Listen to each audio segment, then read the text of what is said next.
좋아요, 구독! 네, 오늘의 일면 헤드라인입니다.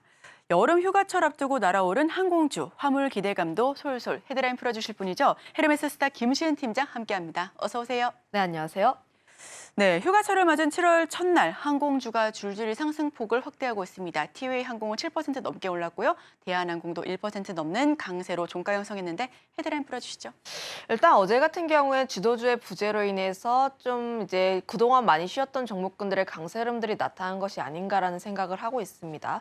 어제 같은 경우가 거래대금이 17조 정도로 굉장히 적은 거래대금을 터졌는데 그만큼 현재 시장 자체가 주도주의 향방이 어디로 갈릴지에 따라서 좀 지지부진한 상황 속에서 항공주가 좀 떠올랐다라고 보시면 좋을 것 같아요.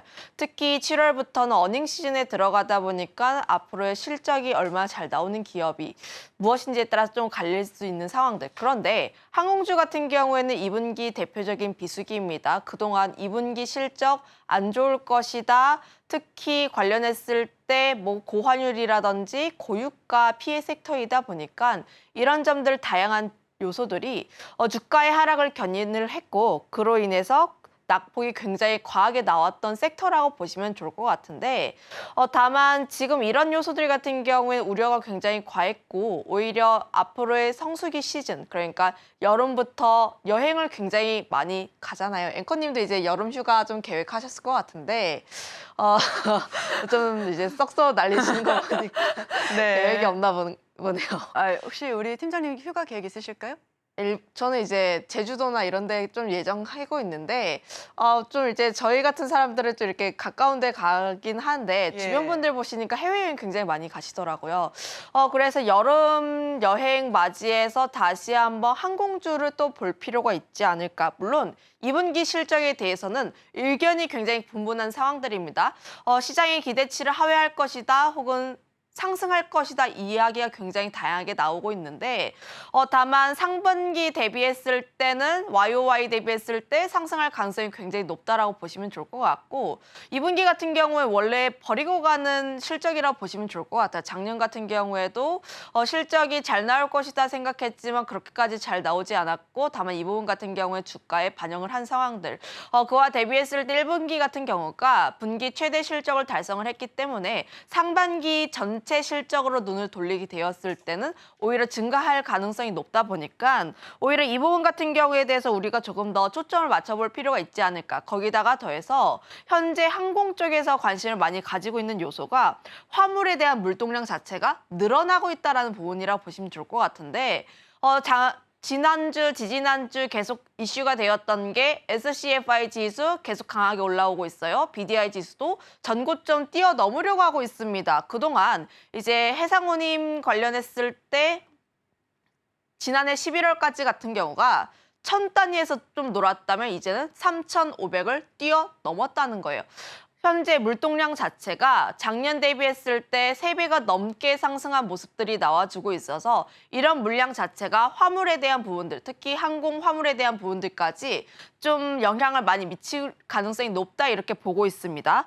5월 같은 경우에도 국제선 화물량 자체가 2009년 이후로 최대치를 기록을 했고 5월 같은 경우에도 인천공항 화물 물동량이 YOY 대비했을 때 16%의 상승이 나와주고 있어서 이런 부분들에 대해서 우리가 조금 더 초점을 맞춰볼 필요가 있지 않을까. 거기다가 더해서 현재 여객에 대한 부분들도 실제로 수치가 나쁘지가 않아요. 우리가 인천공항도 제가 한 좀 일이 있어서 한 달 전쯤에 갔을 때 사람이 굉장히 많았습니다.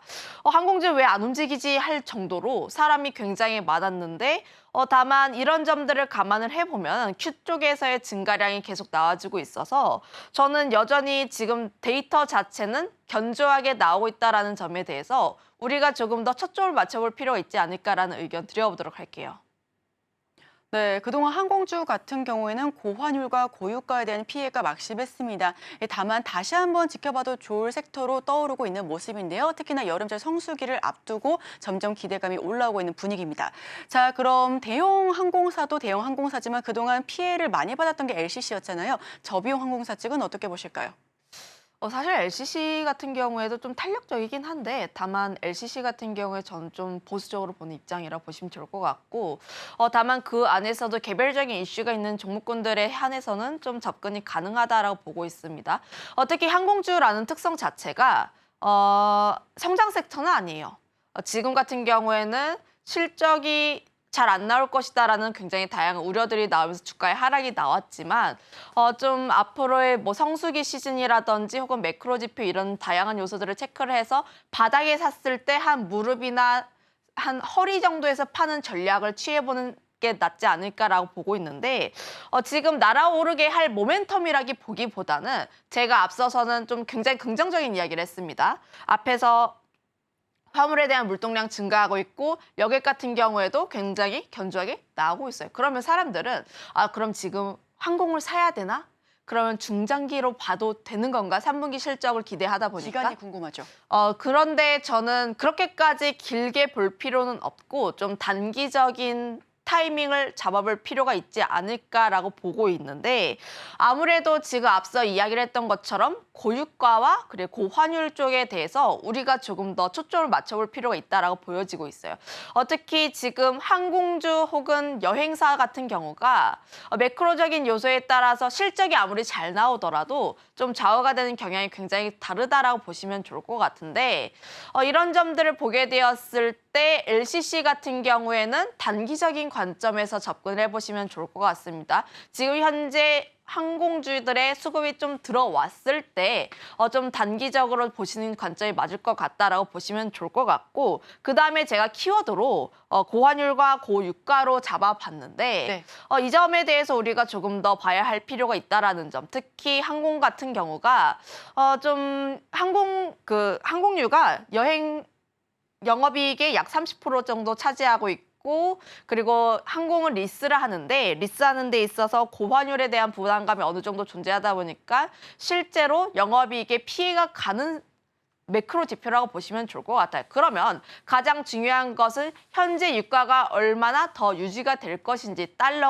강달러가 얼마나 더 유지가 될 것인지에 대해서 우리가 좀 더 체크를 해봐야 하는데 제가 하나하나 좀 세세하게 따져보다 보니까 현재 항공주 같은 경우는 장기로 가기보다는 일시적으로 이슈에 의해서 움직일 가능성이 조금 더 크다라고 판단을 하고 있습니다. 우선 환율에 대해서 우선 이야기를 해볼 텐데 현재 환율 굉장히 강해요. 그런데 이게 우리나라의 문제인지 혹은 주변국들의 문제인지를 따져봐야 하는데 현재 같은 경우에 주변국들의 문제입니다. 현재 위안화 약세, 엔화 약세, 유로화도 약세 흐름들을 펼치고 있는데 유로화 같은 경우에서는 정치적인 리스크가 가장 크다라고 보시면 좋을 것 같고 어제 프랑스 조기 총선 1차 투표를 했는데 극우 쪽에서 굉장히 강하게 나왔어요. 그런데 예상보다 좀 적은 차이로 승리하게 되면서 좀 유로 가치는 상승하긴 했지만 그럼에도 불구하고 2차 총선 까지는 우리가 조금 더 볼 필요가 있지 않을까라고 보여지고 있고요. 그로 인해서 여전히 정치적인 불확실성이 존재하고 있고 지금 유럽 같은 경우에 금리를 인하했는데 미국은 아직 금리 인하 안 했기 때문에 이런 부분들까지 조금 더 보게 되면 관련했을 때 유로화 같은 경우에도 조금 더 바라볼 필요가 있다라는 점. 엔화 같은 경우도 38년 만에 최저치. 제가 어제 엔화를 보고 깜짝 놀랐습니다.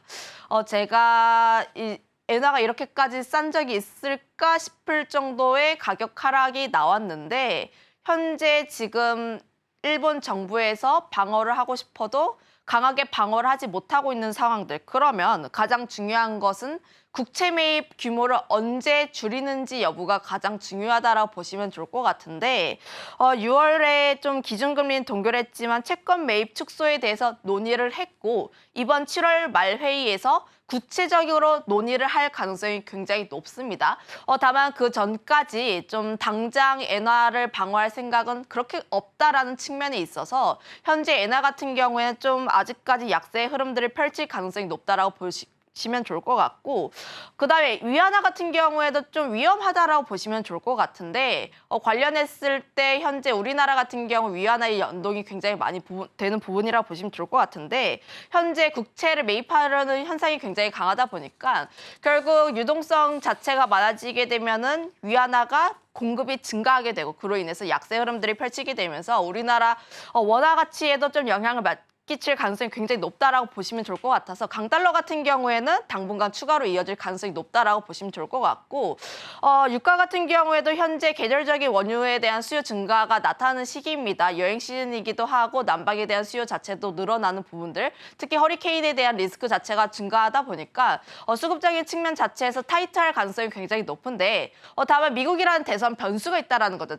저번 주에 트럼프와 이제 바이든의 대결에서 좀 밀린 경향들이 있어서 바이든이 다시 한번 유권자를 잡기 위한 다양한 전략을 펼칠 가능성이 높다라고 보여지고 있어서, 현재 이런 요소들을 보게 되었을 때 장기는 아니다라는 의견 좀 드려보도록 할게요. 네, 단기적으로 한번 지켜보셔도 좋겠습니다. 고환율과 고유가 그리고 미국 대선에 대한 변수 이슈도 살펴봤는데요. 자, 그럼 수혜를 받을 수 있는 섹터와 종목 바로 여쭤보겠습니다. 네, 항공주라고 보시면 좋을 것 같고, 앞서 이야기를 했다시피 좀 중장기는 아니지만 그럼에도 불구하고 바닥잡기에 대한 좀 접근은 가능하다.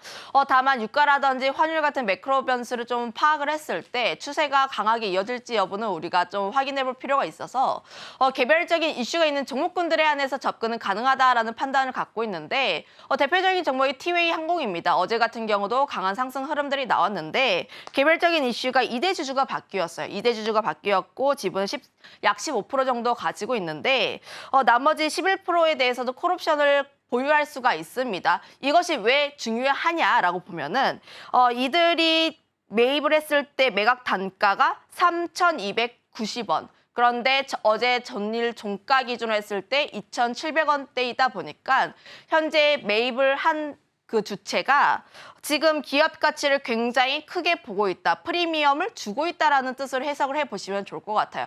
물론 지금 그 가격대에 매입을 했다라고 해서 무조건 그 가격까지 오른다라는 것은 아니지만, 그럼에도 불구하고 현재 투심을 돌릴 수 있는 정도라고 보시면 좋을 것 같고, 전일 종가 대비했을 때 약 20% 정도의 프리미엄이 있다 보니까 추가적인 상승에 대한 기대감은 상당히 있다라고 보시면 좋을 것 같습니다. 거기다가 더해서 대한항공 같은 경우에도 항공 화물에 대한 수혜도 좀 기대해 볼 수가 있는데, 이 기업 같은 경우에 2분기 실적에 대해서도 좀 기대해 볼 수 있는 요소들, 영업이익이 5천억 원대로 좀 전망하고 있는데, 화물운임이 10원이 증가할 때마다 200억 원의 효과가 나타나는데, 지금 2분기 같은 경우는 직전 대비했을 때 40원 정도 높다 보니까 약 800억 원 정도의 프리미엄이 추가로 더 붙을 가능성이 높습니다.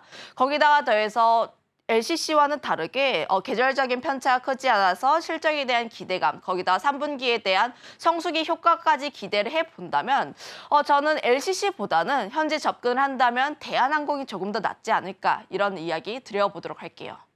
좋아요, 구독!